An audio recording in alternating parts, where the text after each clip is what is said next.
যেখানে আপনারা দেখছেন যে দুজন উপদেষ্টা আছেন, তাদেরকে ভুয়া ভুয়া স্লোগান দিয়ে এখানকার যে অবস্থান সেই অবস্থানটি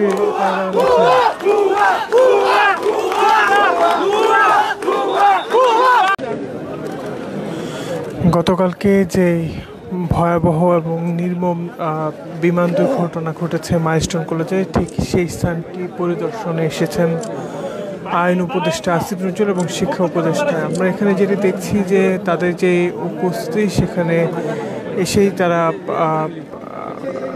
যেই নিয়োগ বা ক্রাইম সিনটি রয়েছে সেই ক্রাইম সিনটি তারা পরিদর্শন করছেন এবং সংশ্লিষ্ট অনেকের সঙ্গে কথা বলছেন। ইতিমধ্যেই আমরা যদি বলি যে এখানকার যে অবস্থান, সেই অবস্থানটিতে ব্যাপক উৎসুক জনতার এখানে উপস্থিতি আছে। পাশাপাশি দেখছি যে ক্রাইম সিনটি, সেই ক্রাইম সিনটি কিন্তু এখন অনেকটা বলা যায় যে অগ্নিগর্ভের মধ্যে যে গতকালকে অবস্থানটি ছিল, সেটি কিন্তু অনেকটা বলা যায় যে ভেঙে যে রেস্কিউ করা হয়েছিল সেই স্থানটি আমরা লক্ষ্য করতে পারছি। ঠিক এই স্থানটিতে আসলে গতকালকে যেই বিমানের দুর্ঘটনা, সেই দুর্ঘটনা ঘটে। এখানে ইতিমধ্যেই সেনাবাহিনী, সিআইডি, পুলিশ সহ অন্যান্য যে আইনশৃঙ্খলা বাহিনীরা আছেন, বিশেষ করে ফায়ার সার্ভিস, তারা তাদের যে সার্বিক কার্যক্রম সেটি এখানে করছেন। আমরা ইতিমধ্যেই যেটি দেখছি যে আসিফ নজরুল এবং শিক্ষা উপদেষ্টা যিনি আছেন, তিনি এখানে বের হয়েছেন। আমরা দেখছি যে তারা আসলে এই স্থানটি পরিদর্শন শেষে গণমাধ্যমের সঙ্গে কথা বলবেন। আমরা আপনাদেরকে সেটি জানানোর চেষ্টা করব।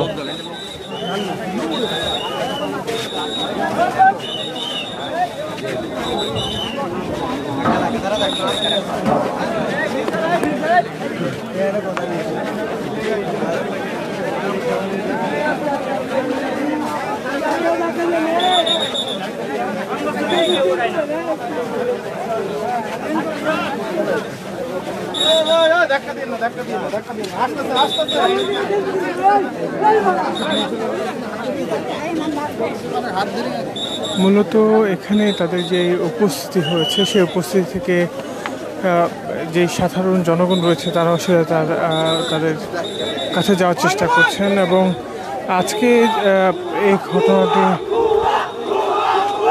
ইতিমধ্যেই কিন্তু শিক্ষার্থীরা এখানে তাদেরকে দেখে ভুয়া ভুয়া স্লোগানে দিচ্ছেন। যেখানে আপনারা দেখছেন যে দুজন উপদেষ্টা আছেন, তাদেরকে ভুয়া ভুয়া স্লোগান দিয়ে এখানকার যে অবস্থান সেই অবস্থানটি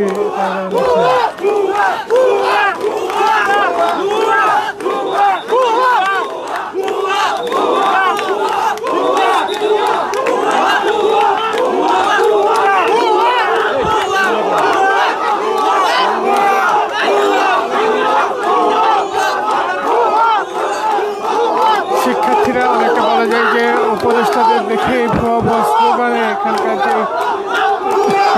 অবস্থান জানাচ্ছেন।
ওয়ালটন এখন দেশের সীমানা পেরিয়ে পৌঁছে গিয়েছে 50টিরও বেশি দেশে।